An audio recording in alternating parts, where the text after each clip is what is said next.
Hello. Welcome to Teaching Artistry with Courtney J. Boddie. That's me. This is a podcast that celebrates artists and advocates for community engagement. And this is We Can't Go Back, a video series in partnership with Creative Generation meant to examine, interrogate, and confront racist policies and systems in the arts. This series amplifies leaders in arts and culture who drive radical change in communities through anti-racist and liberatory practices. Subscribe to the Teaching Artistry with Courtney J. Boddie YouTube channel and follow us on Facebook, Instagram, and Twitter. I live in Brooklyn, on the stolen lands of the Lenape and Canarsie nations. I identify as a Black, cisgendered woman who pays respect and uplifts my ancestors from across the African diaspora in the US and beyond. I also pay respect and uplift the indigenous diaspora that are woven into my history and DNA through a network of solidarity and love from the Cherokee, Creek, and Uchi nations. I'd like to welcome our guest for today, Toya Lillard. Hi, Toya. Hi, Courtney. How are you? I'm fantastic. Thank you so much for joining me. Thank you for having me. Oh, it is my complete and utter honor, honestly. So Toya, could you tell us what is your role in arts and arts education, and how do you embed anti-racist practices into your work? Currently, I am executive director of Vibe Theater Experience, a Brooklyn-based arts nonprofit organization that produces original theater, music, and media created, produced, and performed by Black girls, young women, and gender expansive youth. I also teach theater at the New School and CUNY, and I'm a proud board member of the New York City Arts and Education Roundtable, as well as the Downtown Brooklyn Arts Alliance. As an artist, a lifelong artist, I'm really proud, most recently of being a member of the collective Black Women Artists for Black Lives Matter. And I'm also really proud to host a weekly Instagram series entitled Black Women Are Reliable Sources with my dear friend, Robin Walker Murphy, who is executive director at Groundswell Community Mural Arts Project. Vibe's anti-racist practices are really rooted in our mission, which is to hold and create and hold space for Black girls and young women to speak truth to power and really talk about the ways that real life policies, practices, procedures, and perceptions have adversely affected them. So they're talking about homophobia, transphobia, colorism, sexism, racism, all within the context of their original art. And they're advocating for policy changes that will not only improve the quality of their life, but will make life better for all Black girls and women, not just in the United States, across the world. We know that there's been a lot of research and we have a lot of statistics to back up the really horrible conditions that Black girls and young women are forced to grow up in, right? And that, for example, Black girls are 6 times more likely to be suspended from school nationwide in this country for the same offenses as their white counterparts, which robs many girls of an education. We also have a problem with Black girls having a girlhood. As we know from the study Girlhood Interrupted, that Black girls are perceived as being less innocent, not in need of protection. They are not believed or trusted, which mirrors the same sort of perceptions and treatment that Black women have in this country. So our anti-racist practices are rooted in our attempts to save our own life, our attempts to stay alive, to speak up without fear of retribution, and to invite folks in to join us in the fight, all through theater. And I come to this work, through my own lived experience as a Black woman. And I come to this work with memories of girlhood and being ready to lead. I always joke on my Instagram account that, I look at all my school pictures and I look like little Oprah because that's, who I thought I was naturally, even, from the age of 4. It's just like very clear that I was a leader, and knowing what it feels like to feel like a leader, but be treated like a problem, like you're a problem. So for example, this new report, Ready to Lead, by the organization Girls Leadership Institute, notes that 48% of Black girls see themselves as leaders, and that's the largest of any ethnic group. And isn't it ironic that this is the very group that we treat as the opposite of that? We approach Black girls from this deficit model, and they can intuit and feel it. And so their artwork has really been centered around changing perceptions and also saying, this impacts my life, this impacts the quality of my life, and ultimately how long I may live. And so now particularly now, we've got all this information to sort of back up what they've been saying. And so as an organization and in my own life and work, it's been about creating safer, braver spaces for people to tell their stories and to invite others in to community, really coming at it from an abolitionist perspective, where we are building community for the work of liberation. You're making me think so much about my own childhood, and now I need to go back and think about, one, I also want to be Oprah, hence, hello, yeah. Two, just where I was deemed to try to be in the leadership position as much as possible, and moments where I was somebody tried to take me down, and I don't think I let them, although I definitely know it had an impact on me in certain ways. I'm just curious, because you did talk about yourself as a kid. Where did you start to embed anti-racist practices into your own work? As a child, growing up in Houston, in a very creative family, a theater family, and also experiencing what is now known as misogynoir at a very young age. I always say that, intersectionality means that some of us have this clairvoyance where we can see, touch, taste, smell, feel, hear things that others either cannot or won't. And so I was keenly aware, being at the intersection with regard to race and gender, and the ways that I was treated differently for being a girl, the ways that I was treated differently for not being light-skinned in my family, which in parts of my family was just like an offense, the ways that opportunities were given to others. Really, what people called a hypersensitivity was an acute awareness of my positioning and an acute awareness of the ways that power was distributed and that I was always getting passed by, and thinking about all my school pictures of me being dressed up like, hey, y'all, don't forget, I'm here, I'm a leader, don't forget, I'm your girl.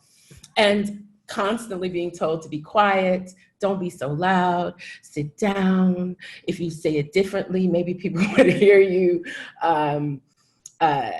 Really very early on deciding that I was going to dedicate my life to theater, of course, which is a place where I felt most comfortable, and to helping to create these spaces, these pockets where we can get what I call our nugget of free.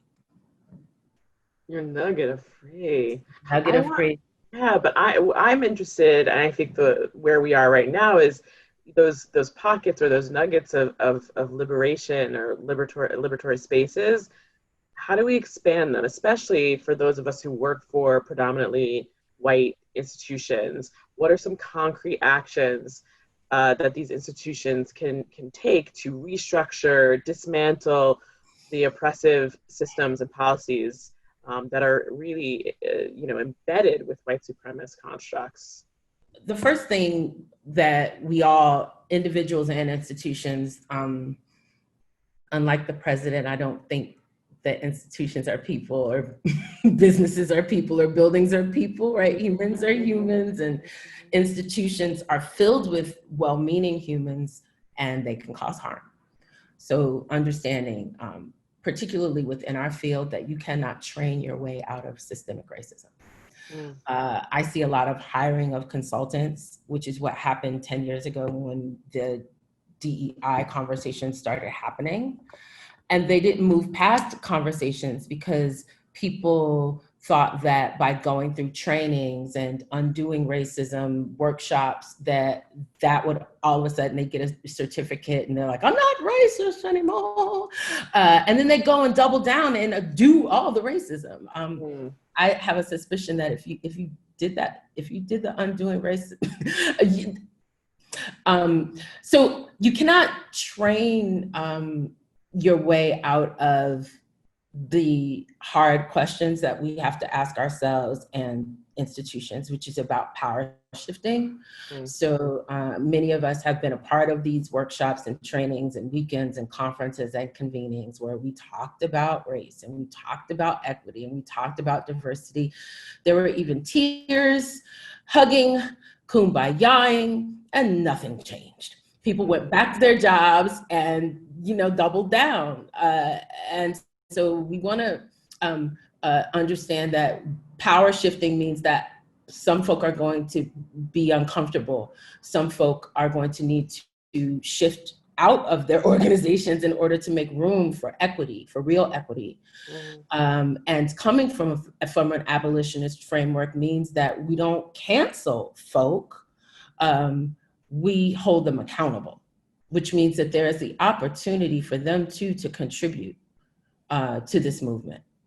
That means that we are calling people in to community and saying, I need you, so I'm duty bound to let you know the ways that you're causing harm.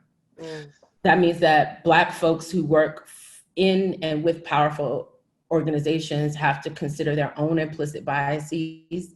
We encourage white people to, take that implicit bias test, and we should too. We talked about this on our show. I've taken it several times. Address colorism, capitalist hierarchies, the degree to which we have internalized some of this stuff, our fear of losing our own positioning and power, and how that too can cause harm. So there's a lot of work internally that folk have to do in order to ready themselves to make these real changes. And I'm talking about the folks who hold the most power.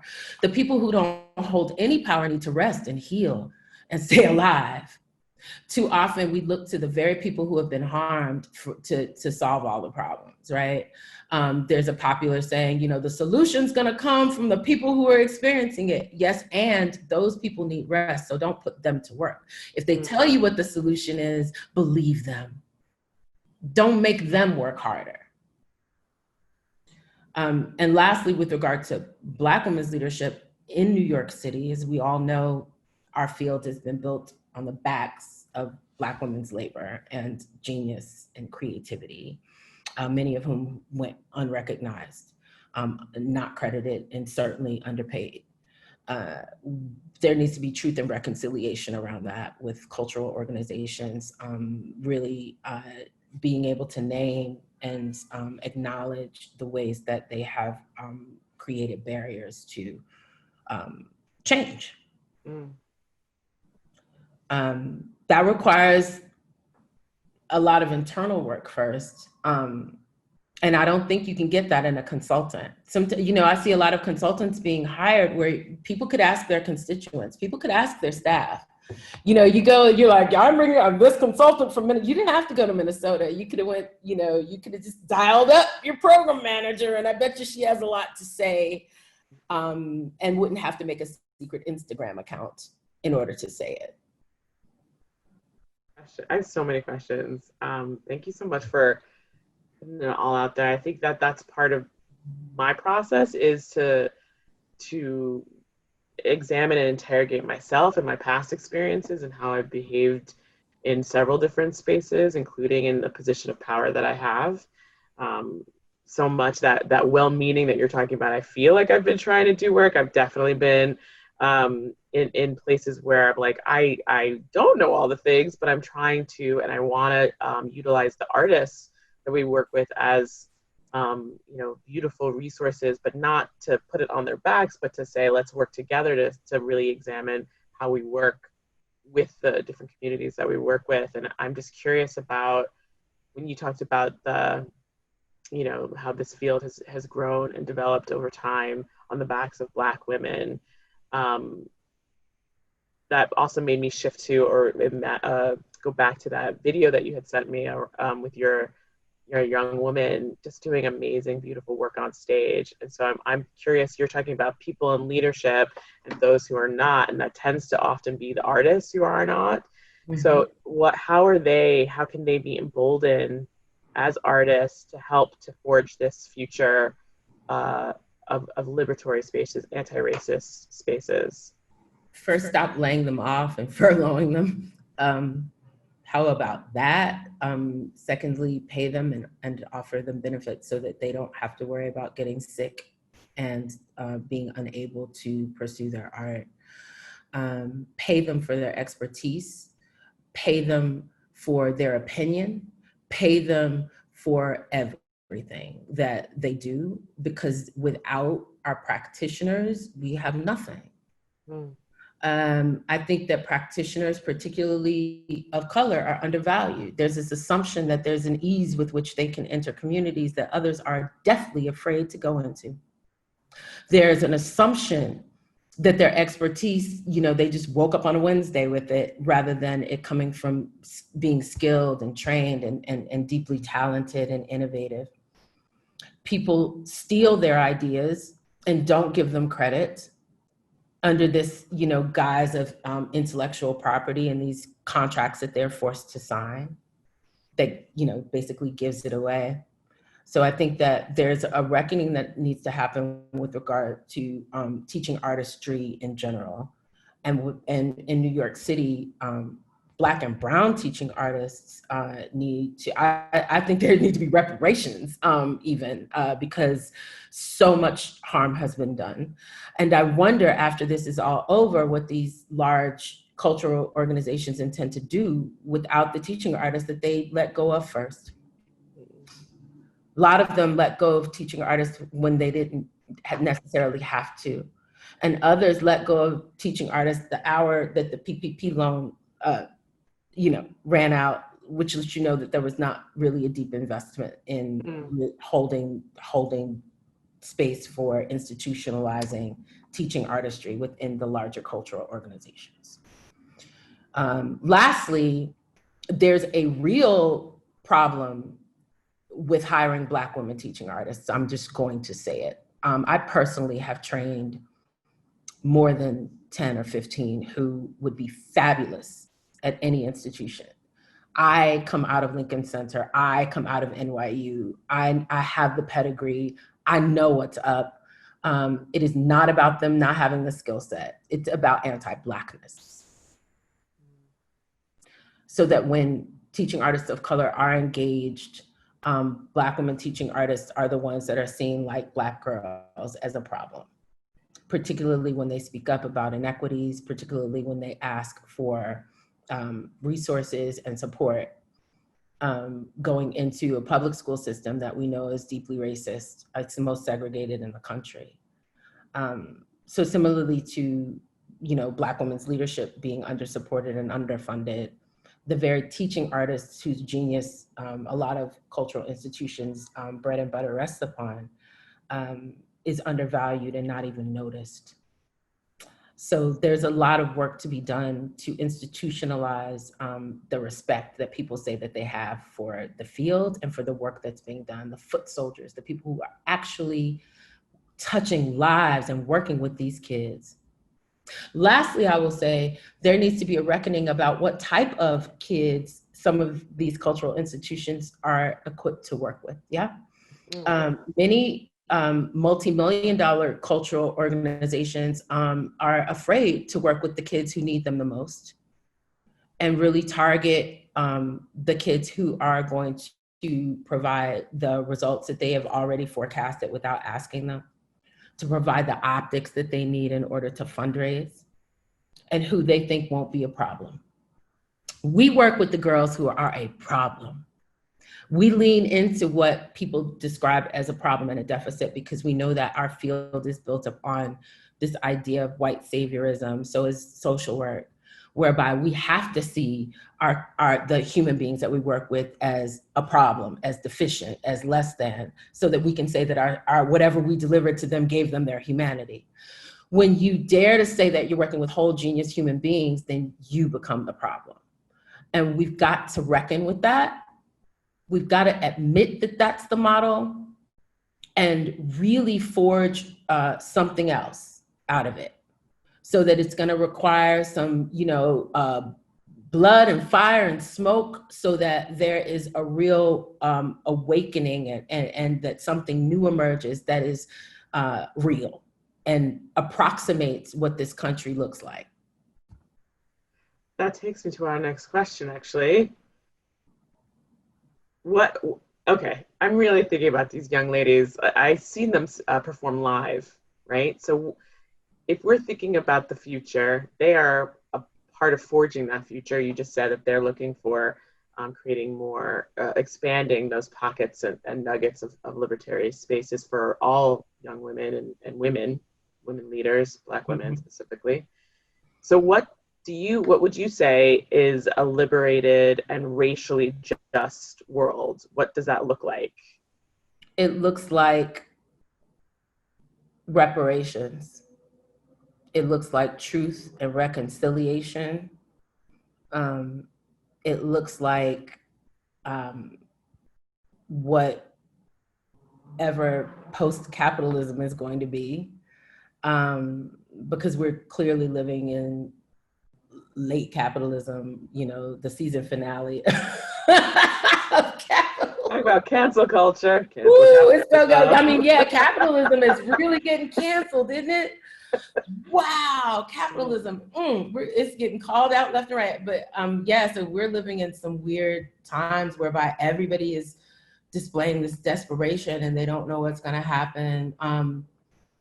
So I think the imagining what, we're trying to go back to this normal that never was, and leaning into the idea that we're all fearful and uncertain. But if we center the needs of those who are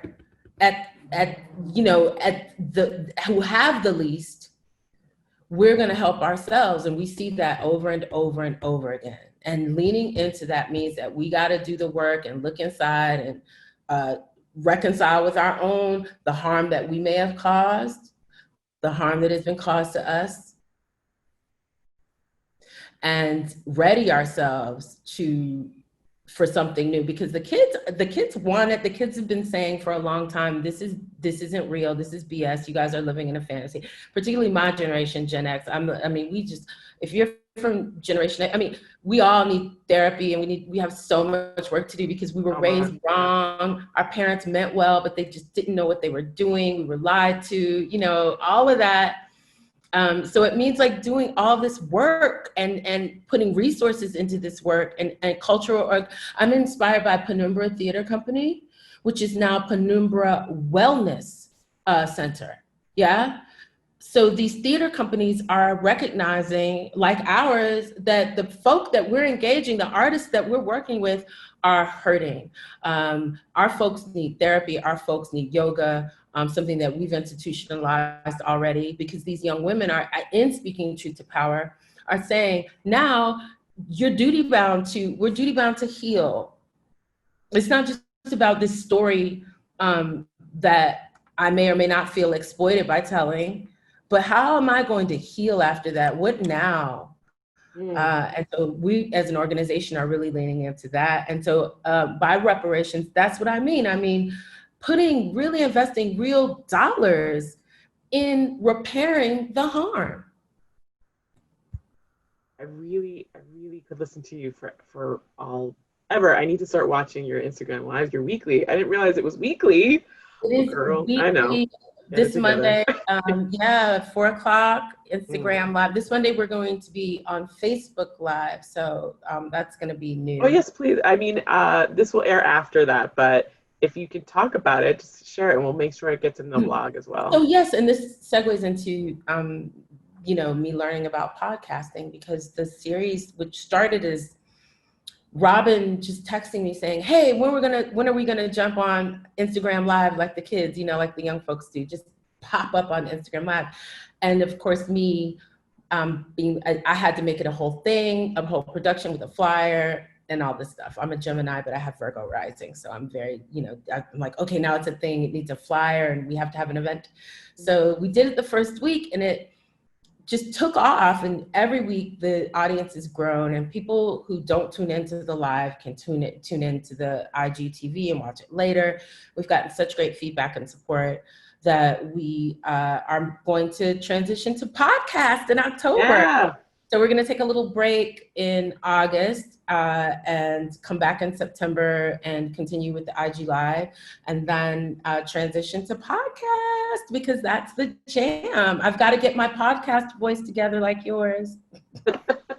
I think your voice is doing great. That's really great. I'm going to go back and watch the IG Lives or on IGTV, and I want to make sure that I'm in more spaces with you somehow. I got to figure that out, because I feel like I have a lot to learn from you, but also I feel a real kinship. We're both Generation X. I feel like there's a lot that we probably have a lot in common, theater kids, Yes. bigger kids, adultified. Oh yeah, all those things. Of being a theater kid, being a theater kid, a fat kid, Gen X, and also like a musical theater person. So these intersections that, and also of course a Black woman, that at any given time I can feel like an outsider. In communities of Black people, I'm still a little off. In communities of and the only place where I really feel like okay, being my full self is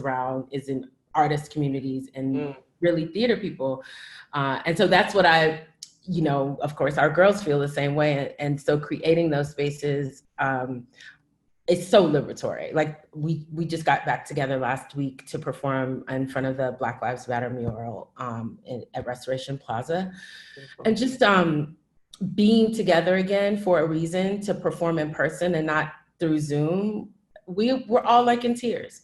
The power of just us coming together to affirm our lived experiences. It's, having been separated for so long, it just affirmed everything. It just strengthened our resolve to keep going. Well, I'm going to end it there.